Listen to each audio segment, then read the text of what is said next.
Assalamualaikum warahmatullahi wabarakatuh. Bagaimana kabar anak-anakku sekalian hari ini? Alhamdulillah cerdas, hafid Quran. Allahu Akbar. Sekali lagi, Alhamdulillah cerdas, hafid Quran. Allahu Akbar. Anak-anakku sekalian, semuanya hari ini dalam keadaan sehat walafiat kan? Alhamdulillah. Mudah-mudahan anak-anak sekalian dalam situasi pandemi kita masih diberi kesehatan oleh Allah, kekuatan untuk jaga diri kita masing-masing dengan harapan anak-anak sekalian dapat mengikuti seluruh kegiatan-kegiatan baik di madrasah maupun di rumah dan sehat walafiat. Baik, kita beberapa hari sudah tidak melaksanakan pembelajaran, maka anak-anak sekalian, hari ini kita akan membaca surat An-Nazi'at. Baca surah An-Nazi'at yang diawali dengan bacaan Asmaul. Tolong semuanya disiapkan, semua Asmaul Husnanya disiapkan dulu, juz amanya disiapkan dulu, duduknya diluruskan dulu. Baik, kita akan baca Asmaul Husna. Yuk diluruskan dulu. Yang sudah hadir angkat tangannya. Ya, yang sudah hadir. Sudah hadir silahkan diangkat tangannya. Dan jangan lupa like, tekan jempol di YouTube-nya, kemudian komen bawahnya. Karena beberapa pertemuan banyak anak-anak hanya menonton tanpa komen ya. Komen ini akan menjadi ukuran bagi Pak Arif untuk melihat bahwa anak-anak telah menyaksikan video ini dengan baik. Untuk tugas, nanti kita akan kumpulkan tanpa harus kirim melalui HP atau WA, tak usah difoto, silahkan dikerjakan dulu semua tugas-tugasnya dari pembelajaran 1, besok selesai pembelajaran 6. Nantinya kita akan bertemu tatap muka, saya akan mengecek hasil pekerjaan anak-anak sekalian. Baik, terima kasih. Kita lanjutkan. Kita akan bersama-sama baca surat An, membaca Asmaul. Nah, oke. Baik. Asma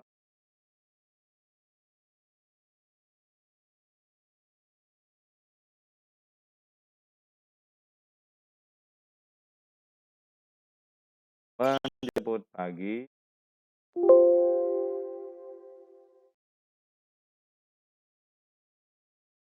1, 2, 3. Allahul ladzi la ilaha illa ya Rahman ya Rahim ya Maliku ya Quddus ya Salam ya Mu'min ya Muhaimin ya Aziz ya Jabbar ya Mutakabbir ya Khaliqu ya Bari ya Musawwir ya Ghaffar ya Qahharu ya Wahhab ya Razzaq ya Fattah ya Alimu ya Qabid ya Basitu ya Khafid يا رفيع يا معيذ يا مذل يا سميع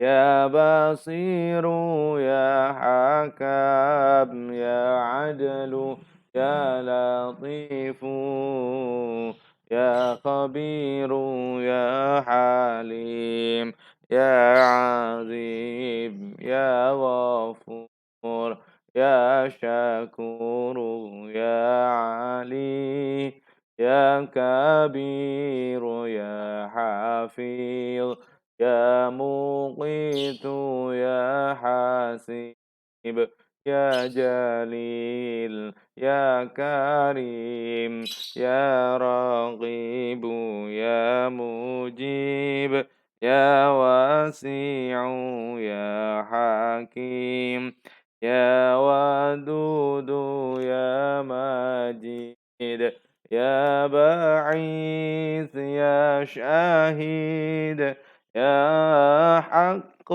يا وكيل يا قوي يا متين يا ولي يا حميد يا محصي يا مبدي يا معيد يا محيي يا مميت يا حي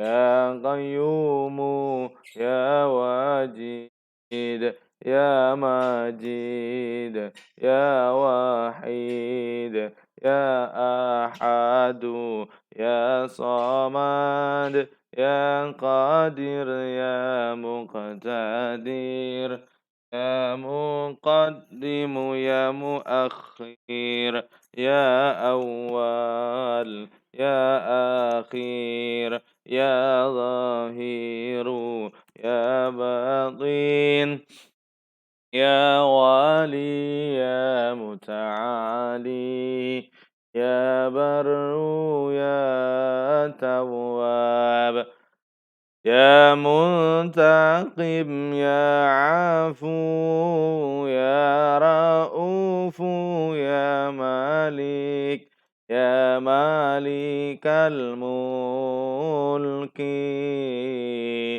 ذو الجلال والإكرام يا مقسط يا جميع يا غني يا مغني يا مانع يا ضر يا نفيع يا نور يا هادي يا بديع يا بقي يا وارث يا رشيد غفور عز جل ذكره. Selanjutnya kita akan membaca surah An-Nazi'at bersama-sama. Yuk dikeluarkan juz amanya. Ya. 1, 2, 3. A'udzu billahi minasy syaithanir rajim. Saya membaca dan tirukan. Pertama ini surah An-Nazi'at ini baca kalian menirukan. Bismillahirrahmanirrahim. وَالنَّازِعَاتِ غَرْقًا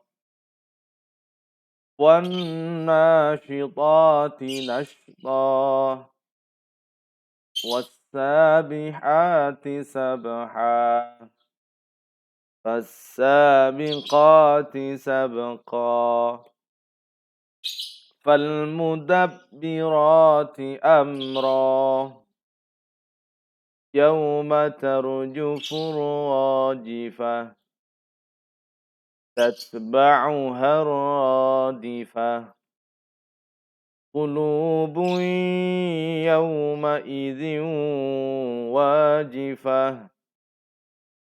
أبصارها خاشعة يقولون أئنا لمردودون في الحافرة أإذا كنا عظاما نخرة قالوا تلك إذا كرة خاسرة إنما هي زجرة واحدة فإذا هم بالساهرة هل أتاك حديث موسى إذ ناداه ربه بالواد المقدس طوى اذهب إلى فرعون إنه طغى فقل هل لك إلى أن تزكى وأهديك إلى ربك فتخشى فأراه الآية الكبرى فكذب وعصى ثم أدبر يسعى فحشر فنادى فقال أنا ربكم الأعلى فأخذه الله نكال الآخرة والأولى إن في ذلك لعبرة لمن يخشى أأنتم أشد خلقا أم السماء بناها رفع سمكها فسواها وأغطش ليلها وأخرج ضحاها والأرض بعد ذلك دحاها أخرج منها ماءها ومرعاها والجبال أرساها متاعا لكم ولأنعامكم فإذا جاءت الطامة الكبرى يوم يتذكر الإنسان ما سعى وبرزت الجحيم لمن يرى فأما من طغى وآثر الحياة الدنيا فإن الجحيم هي المأوى وأما من خاف مقام ربه ونهى النفس عن الهوى فإن الجنة هي المأوى يسألونك عن الساعة أيان مرساها فيم أنت من ذكراها إلى ربك منتهاها إنما أنت منذر من يخشاها كأنهم يوم يرونها لم يلبثوا إلا عشية أو ضحاها صدق الله العظيم. Alhamdulillah, setelah membaca Asmaul Husna serta membaca surah An-Nazi'at dan biasa mendapatkan pahala dari Allah Subhanahu. Baik, anak-anakku sekalian, alhamdulillah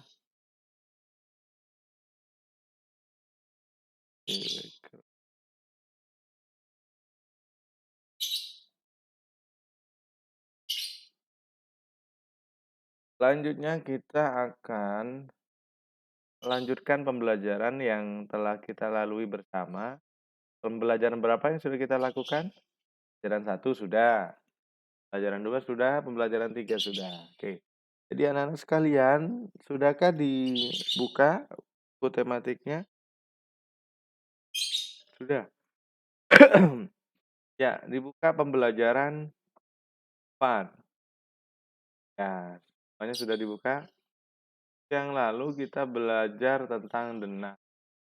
Nah, sudah selesai tugasnya buat denah. Hari ini kita akan berbicara denah lebih panjang lagi dan kita akan menjelaskan juga perbedaan denah dengan peta. Anak punya atlas? Oke, kita punya alhamdulillah. Buku atlas itu ada yang disebut dengan peta. Kumpulan peta ada nama buku namanya buku atlas. Kemudian ada yang namanya denah. Nah, itu juga nanti ada yang denah lokasi dan seterusnya. Jadi siapkan buku catatannya. Hal-hal yang anak-anak penting nanti bisa dicatat ya di bukunya. Baik, kita akan menyaksikan video penjelasan terkait dengan denah dan peta. Kemudian itu kita juga akan belajar hari ini, belajar di pembelajaran 4 ini bagaimana letak geografis negara Indonesia. Masih ingat bahwa negara kita ini kan adalah terbentang luas dari Sabang hingga Merauke. Bahwa negara kita ini terdiri dari pulau. Pulau Jawa, ada Pulau Sumatera, ada Pulau Kalimantan, Sulawesi, Nusa Tenggara Barat, Nusa Tenggara Timur, dan banyak sekali pulau-pulau di negara. Nah, ini adalah kekayaan yang diberikan Tuhan dan Allah Subhanahu wa taala kepada orang Indonesia, kepada kita. Mudah-mudahan kekayaan-kekayaan yang diberikan Allah kepada kita ini dapat kita manfaatkan sebaik rakyat. Kita lanjutkan.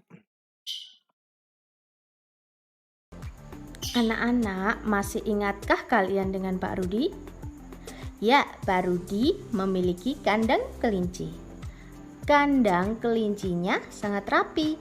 Tata letak bangunan, sanitasi, jalan, pembuangan limbah, semuanya sudah dirancang khusus sehingga pengunjung merasa nyaman. Nah, coba perhatikan denah kandang kelinci milik Pak Rudi. Rapi bukan? Lalu apa itu denah? Denah adalah gambar yang menunjukkan lokasi atau letak suatu tempat. Denah dibagi menjadi dua macam. Satu, denah letak bangunan, dan kedua, denah ruangan. Denah letak bangunan adalah denah yang menunjukkan lokasi atau letak suatu tempat. Contohnya, denah lingkungan rumah, denah lokasi sekolah atau kantor. Ini merupakan contoh denah lingkungan rumah. Dan ini adalah contoh denah lokasi. Yang selanjutnya, yang kedua, denah ruangan. Denah ini menunjukkan letak dan nama ruangan dalam sebuah bangunan. Nah, contohnya denah rumah, denah sekolah, dan denah kantor. Berikut gambarnya. Denah sekolah ada ruang kelas, musola, ruang guru, ruang kelas, taman bermain, dan lainnya. Kemudian denah ruang kelas.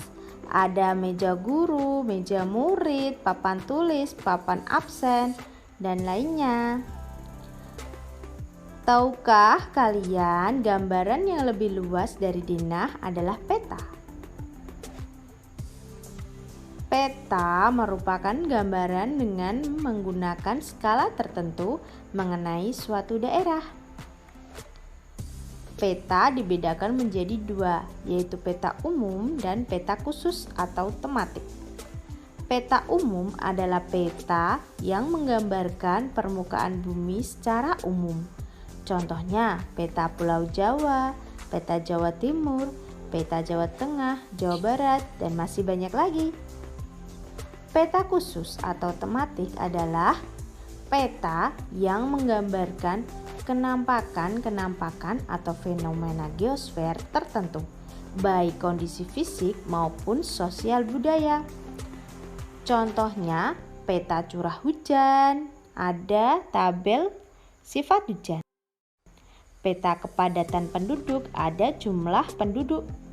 Dan peta jalur penerbangan, ada jalur-jalur penerbangannya.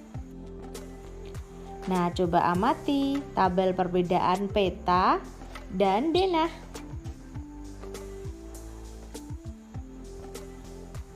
Nah, masih ingat kan dengan peta Indonesia? Nah, kita akan belajar 5 pulau-pulau besar yang ada di Indonesia. Pertama yaitu Pulau Sumatera. Pulau Sumatera memiliki batas-batas wilayah. Batas utara kalian bisa lihat ada negara Malaysia dan Singapura. Untuk batas lautannya ada Selat Malaka, kemudian ada Laut Andaman, dan juga ada Teluk Benggala. Kita beralih ke batas sebelah timur. Batas daratan yaitu Pulau Kalimantan. Nah, batas lautannya ada Laut Cina Selatan.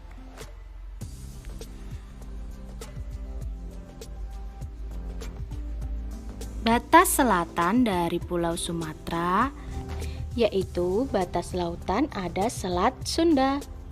Nah, letaknya di dekat Pulau Jawa. Untuk batas daratan ada Kepulauan Mentawai. Nah, kita lanjut ke batas sebelah barat. Ada Samudra Hindia. Untuk batas daratannya kita ke atas. Nah, ada negara India. Nah, itu tadi anak-anak batas-batas Pulau Sumatera. Sekarang kita lihat dataran rendah dan gunung. Nah, di sini ada beberapa kota ya. Ada Jambi. Ini juga termasuk dataran rendah.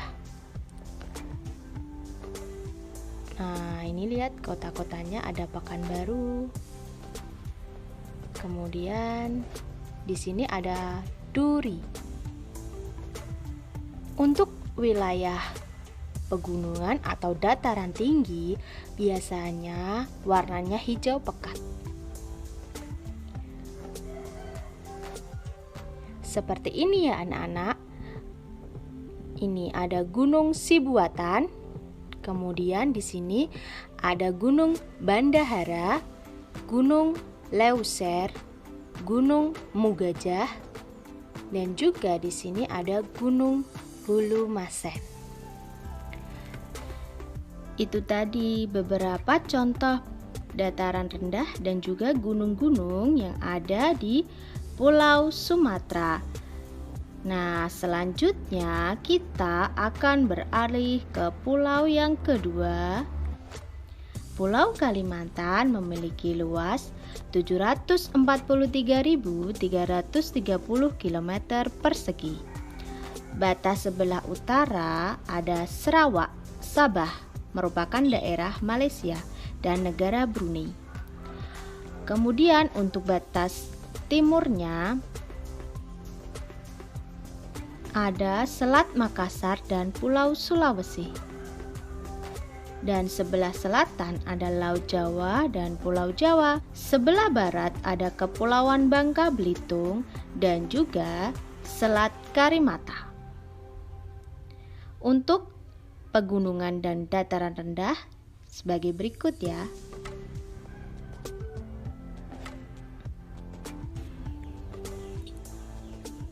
Yang ketiga yaitu Pulau Jawa. Batas-batas Pulau Jawa sebelah utara ada Laut Jawa dan juga ada Pulau Kalimantan. Untuk batas selanjutnya sebelah timur, kita lihat. Nah, bagian timur ada Pulau Bali.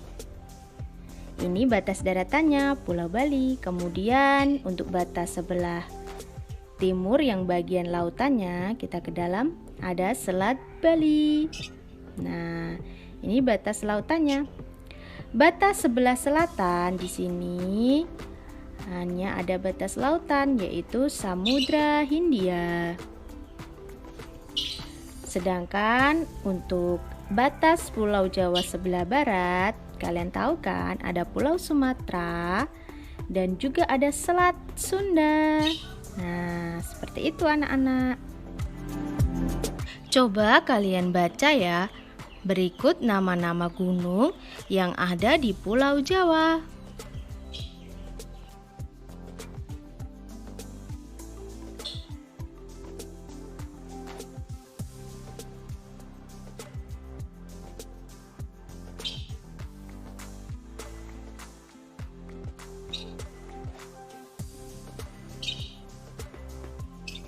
Yang keempat yaitu Pulau Sulawesi.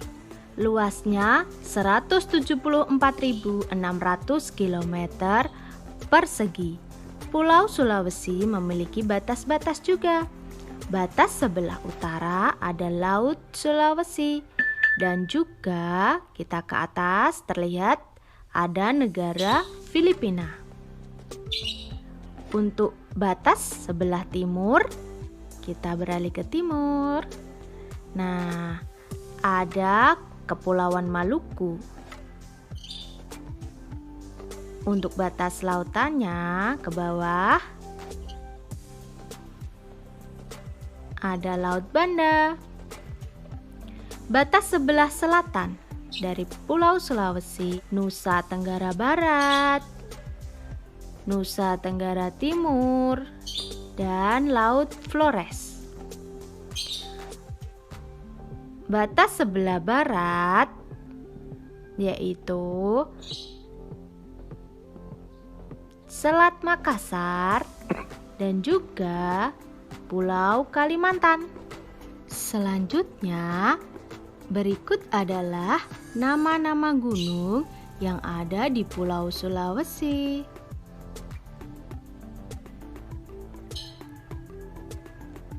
Untuk pulau yang kelima yaitu Pulau Papua, memiliki luas 785.753 km persegi.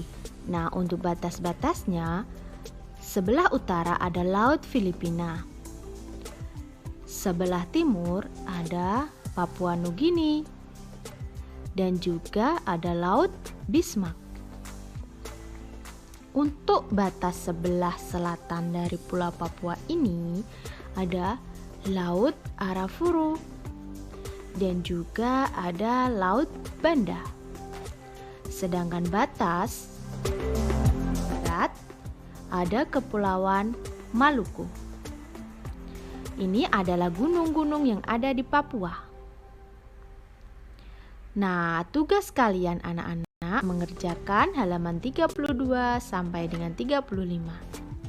Untuk kesimpulan pada pertemuan kali ini yaitu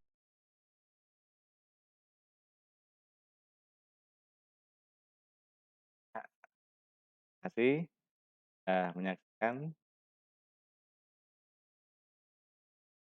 ya. Dari video itu dapat anak pelajari perbedaan denah dan ayo denah apa? Buka bukunya halaman pelajaran 4 ya. Pembel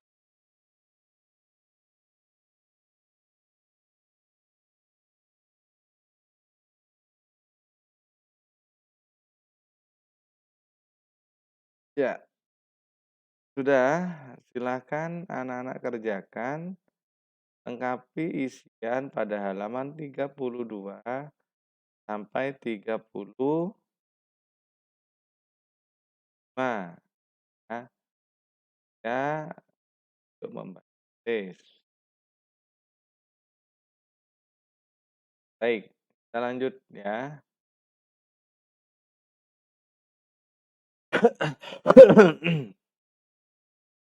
Kita akan ke halaman 37.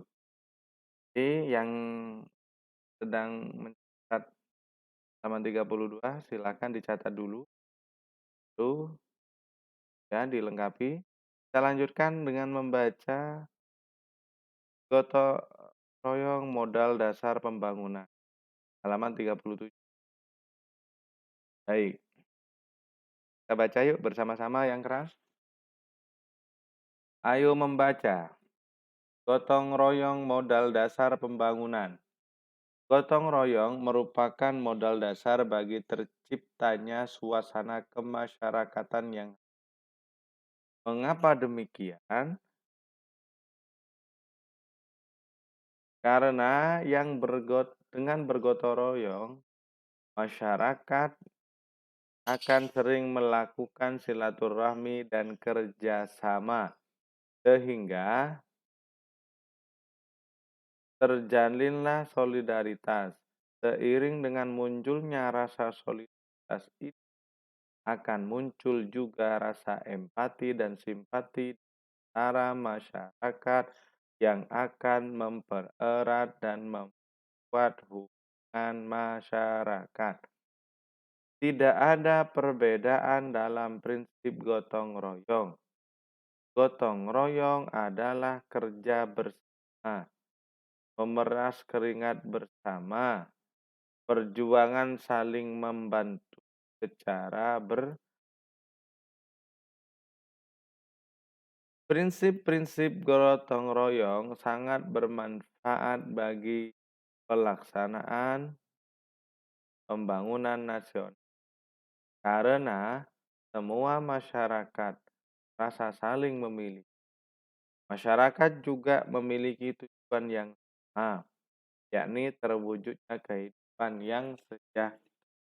Dengan bergotong royong, segala program bangunan yang dicanangkan oleh pemerintah akan dapat dilaksanakan dengan baik tanpa adanya gangguan yang disebabkan oleh ketidakharmonisan masyarakat. Jadi anak-anak sekalian, dalam kehidupan bermasyarakat, di tengah-tengah masyarakat, kalian semuanya harus memiliki ada kegiatan-kegiatan yang harus dilakukan secara bersama. Kita harus ikut serta. Hari Minggu ada besokan daerah kita.